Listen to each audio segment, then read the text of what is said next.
Hello दोस्तों, नमस्कार। SM के शाना में मैं आप सब का दिल से बहुत बहुत स्वागत करता हूं। दोस्तों, इस वीडियो में हम लोग बात करने वाले हैं एक ही सेक्टर एंड उससे जुड़े हुए कंपनीज के बारे में। और वो सेक्टर कौन सा है? अभी का सबसे ज़्यादा चैलेंजिंग फेज में फंसा हुआ सेक्टर, आईटी सेक्टर।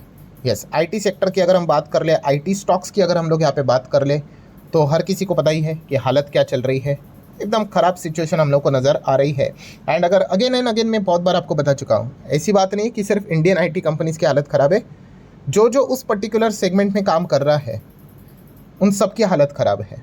मतलब आप सभी लोगों को पता ही है कि एसेंचर हमारा जैसे आईटी स्पेस है, वैसे ही अमेरिका के आईटी स्पेस की बात करें तो वहाँ पे एसेंचर उसी आईटी सर्विस सेगमेंट में बड़े लेवल पे काम करता है। एंड हम सभी लोग ऑलरेडी देख चुके हैं कि कैसे अभी यस्टरडे की बात करें, फ्राइडे का दिन मार्केट तो बंद था, बट 18 तारीख की बात कर ले, वे ऑलरेडी मतलब देख चुके हैं कि 18% तक एसेंचर टूटा। एंड जैसे मैं बार बार बता चुका हूँ कि ये जो गिरावट है ये सिर्फ एक दिन ऐसा 18% नहीं है, ऊपर से ऑलरेडी 40-50% टूटा हुआ था, उसके बावजूद और ज़्यादा टूटना।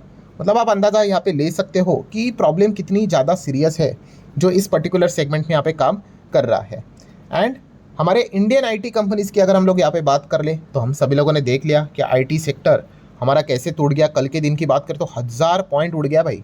जो ऑलरेडी यहाँ पे डैमेज हुआ है उसमें और इतना बड़ा डैमेज लगना ये कोई मामूली बात नहीं होती है। 3.5% से ज़्यादा का गिरावट होना। एंड निफ्टी आईटी इंडेक्स में 10 हमारे आईटी कंपनियां, उसमें से केवल एक कंपनी छोड़ दे तो बाकी सब में अच्छी खासी गिरावट देखने को मिल गई। इन्फोसिस तो ऑलमोस्ट 6.25% यहाँ पे टूट गया।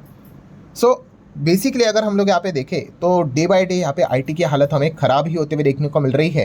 एंड काफ़ी लोग अलग अलग वीडियोस में कमेंट सेक्शन में ये पॉइंट्स यहाँ पे रखते ही है। तो उसमें अब लेटेस्ट जो हम लोगों ने एक टॉपिक भी कवर किया था उसको लेकर भी काफ़ी लोग सवाल यहाँ पे पूछ रहे हैं कि सर क्या अब आईटी स्पेस का यहाँ पे कमबैक हो सकता है? मतलब किस कॉन्टेक्स्ट में कमबैक हो सकता है? तो अभी आप लोगों ने देखा होगा आज के दिन का पहला वीडियो। यस, सेबी की अगर हम लोग बात कर ले तो सेबी ने एक बहुत ज़बरदस्त फैसला लिया कि जो ओपन मार्केट वाला जो बायबैक था वो उन्होंने वापस ला लिया। ठीक है। एंड इस चीज़ के चलते अगर मैं बात करूँ तो आप सभी लोगों को मैंने बताया कि ओपन मार्केट बायबैक का फ़ायदा कौन लेता है? मतलब जिसकी बैलेंस शीट काफ़ी स्ट्रांग है। और स्ट्रांग मतलब कैश रिच बैलेंस शीट है, जिसके पास बहुत ज़्यादा पैसा है। And we all know that कि अगर जितने भी स्टॉक मार्केट में अगर हम सेक्टर्स को सामने रखें, केवल एक ही सेक्टर ऐसा है जिसके पास बहुत भयंकर मात्रा में कैश रहती है, और वो सेक्टर और कोई नहीं बल्कि आईटी सेक्टर ही है। अगर आप चेक भी करोगे, इतिहास उठाकर देख लेना कि सबसे ज़्यादा बायबैक आपको कौन से सेक्टर में देखने को मिला है, कौन से सेक्टर्स की कंपनी ने अनाउंस किया है। मतलब अगर आप चेक भी करोगे ना, बहुत सारी कंपनियां लाइफ में हार्डली 2-3 बार मतलब बायबैक करती होगी। आईटी कंपनियां बैक टू बैक कितनी बार बायबैक कर चुकी है। क्यों? Yes, cash rich balance sheet, बहुत भयंकर लेवल पे इनके पास पैसा यहाँ पे रहता है। एंड इसी से रिलेटेड काफ़ी लोग कमेंट सेक्शन में ये भी पूछ रहे हैं कि सर अब यहाँ पे ओपन रूट वाला जो बायबैक है वो मतलब हरी झंडी यहाँ पे दे दी है, तो क्या अब आईटी सेक्टर का क्या यहाँ पे कमबैक हो सकता है? सो दोस्तों, अगेन मैं आप लोगों को वही कहना चाहूँगा कि आप एक बहुत भारी मिस्टेक यहाँ पे करते हो। मतलब जैसे कि अभी मैंने आप लोगों को बताया कि प्रॉब्लम क्या है, बहुत अच्छे से समझना दोस्तों। प्रॉब्लम क्या है, क्यों आईटी वाली कंपनियां नीचे आ रही है? बिकॉज कि ओपन रूट वाला बायबैक सेबी ने बंद किया था। इस चीज़ के चलते ऑब्वियसली नॉट, हम सभी लोगों को पता है भाई हमारे आईटी कंपनीज में प्रॉब्लम हमारी क्यों। अभी जैसे मैंने बताया एसेंचर थोड़ी ना हमारे इधर है, वो तो अमेरिका की, वो वहाँ पे भी गिरावट ही तो हम देख रहे हैं। तो वो क्यों गिर रहे हैं, ये चीज़ को समझो आप। प्रॉब्लम क्या है, फसाद की जड़ क्या है? यस, जैसे मैंने आपको बताया कि एआई बोलो या फिर जो भी नई टेक्नोलॉजी आ रही है उसमें कोई हमारे इधर इनोवेशन नहीं हो रहा है। अगर इनोवेशन नहीं होगा सो क्या होगा? तो जो कंपनियां वो इनोवेशन कर रही है, जैसे हमने देखा एआई रिलेटेड कंपनी, मतलब वही एंथ्रोपिक की बात कर ले, क्लॉड, मतलब जो भी कंपनियां हैं वो सारा बिजनेस इनका लेकर जा सकती है धीमे धीमे आने वाले नेक्स्ट 5, 10, 15, 20 साल में। ये कोर प्रॉब्लम है।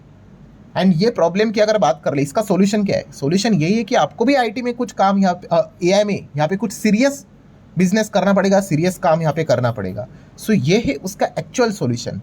सो ये जो ओपन मार्केट ये वाला जो बायबैक ओपन किया है, ठीक है, इस चीज़ के चलते कंपनी यहाँ पे 1 अगस्त के बाद बहुत सारे आईटी कंपनियाँ बायबैक से रिलेटेड अनाउंसमेंट यहाँ पे कर दे, अच्छी बात है, ठीक है, एक स्टेबिलिटी मिलेगी। बट ये प्रॉब्लम का वो सॉल्यूशन नहीं है। मेजर प्रॉब्लम क्या है? मेजर प्रॉब्लम है कि भाई R&D नहीं हो रहा है, टेक्नोलॉजी से रिलेटेड नया इनोवेशन नहीं हो रहा है, ये मेजर प्रॉब्लम है। इनफैक्ट बहुत सारे लोग, बहुत सारे बड़े इन्वेस्टर भी आईटी सेक्टर के ऊपर नाराज़ क्यों है?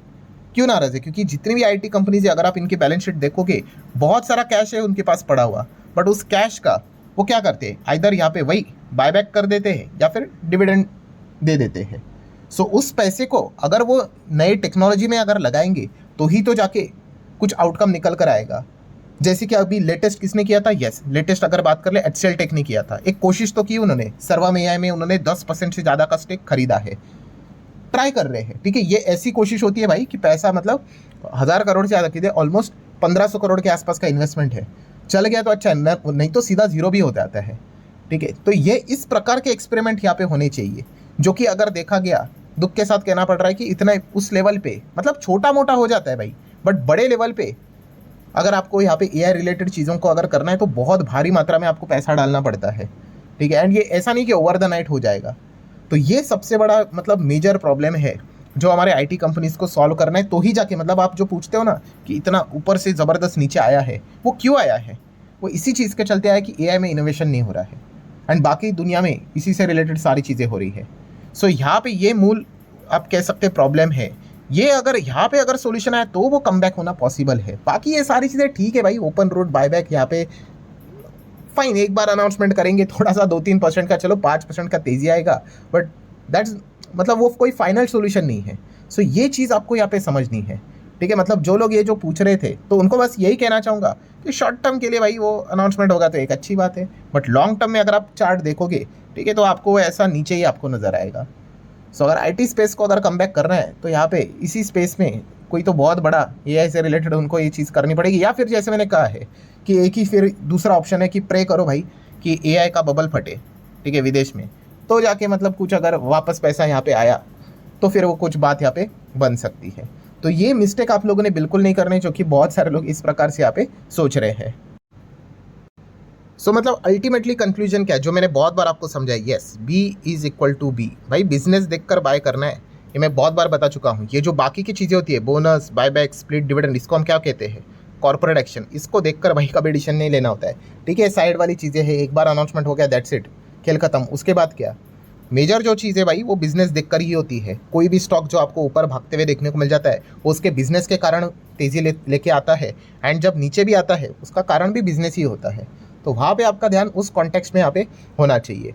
काफ़ी लोग जो ऐसे हैं जिनको ये भी नहीं पता है कि मतलब क्यों हमारे आईटी कंपनीज में प्रॉब्लम है, मतलब उनको ये पता है कि एआई के चलते, बट एग्जैक्टली क्या हो रहा है तो मैं आपको बताता हूँ। जैसे कि मान लो कि अभी हमारी कंपनी है, कौन सी? SMKC।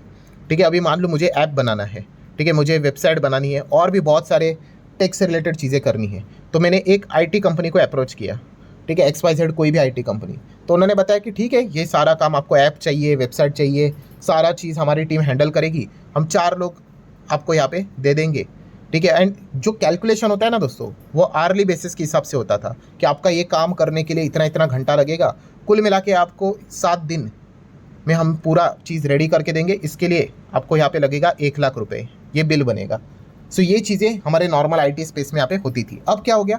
अब एआई आ गया। जैसे कि अगर हम एंथ्रोपिक की बात कर ले तो उन्होंने भी कहा कि एक काम कर लो कि आप हमारे पास आ जाओ, हम आपको यही काम 2 दिन में करके देंगे। कितने दिन में? 2 दिन में। आपको कोई भी हफ्ते भर रुकने की ज़रूरत नहीं है, 2 दिन में। एंड कितना मांग रहे थे वो? 1 लाख नहीं, 1 लाख नहीं, चलो हम आपको 50,000 में, आधे दाम में करके दे देंगे। मतलब ड्यूअल बेनिफिट, पैसा भी आधा और टाइम भी देख लो, 1 हफ्ता नहीं, 2 दिन में।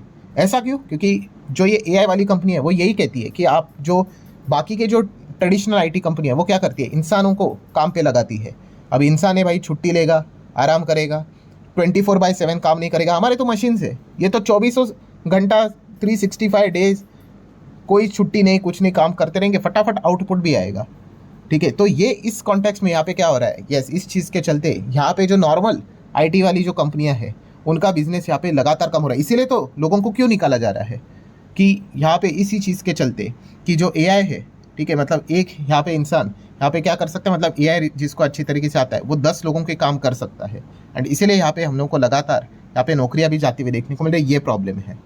सो ऐसा एआई रिलेटेड अगर कोई सीरियस काम अगर हमारे इधर आईटी कंपनी अगर करेगी तो वो प्रॉब्लम है, तो उसका सोल्यूशन मिलेगा, तब जाके आप जो कहते हो ना कि ये जो डैमेज हुआ है वो रिकवर यहाँ पे हो सकता है। वरना बीच बीच में छोटी खबरें आएंगी, अच्छी है, ठीक है भाई, तेज़ी आएगी, बट जैसे मैंने बहुत बार बताया कि तेज़ी मतलब बड़ी वाली तेज़ी चाहिए और तेज़ी टिकने वाली तेज़ी चाहिए, वरना तेज़ी तो पेनी स्टॉक्स में भी आती है।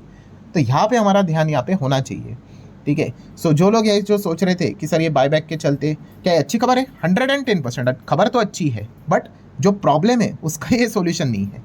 ये पॉइंट भी आपको समझ में आया होगा। सो ठीक है दोस्तों, अच्छा करता हूँ वीडियो हेल्पफुल लगा होगा। जाते आते फ्री स्टॉक मार्केट क्लासेस इस चैनल पे विजिट करना। आज के दिन एक इंपॉर्टेंट लेक्चर ऑलरेडी यहाँ पे अपलोड हो चुका है, एंड उसी के साथ साथ कल के दिन की बात करें तो let's run stock market and finance, इस चैनल पे भी एक नया लेक्चर अपलोड होने वाला है। दोनों चैनल को सब्सक्राइब करके रख लेना। दोनों चैनल के लिंक आपको ऊपर आई बटन पे नीचे डिस्क्रिप्शन में मिल जाएंगे।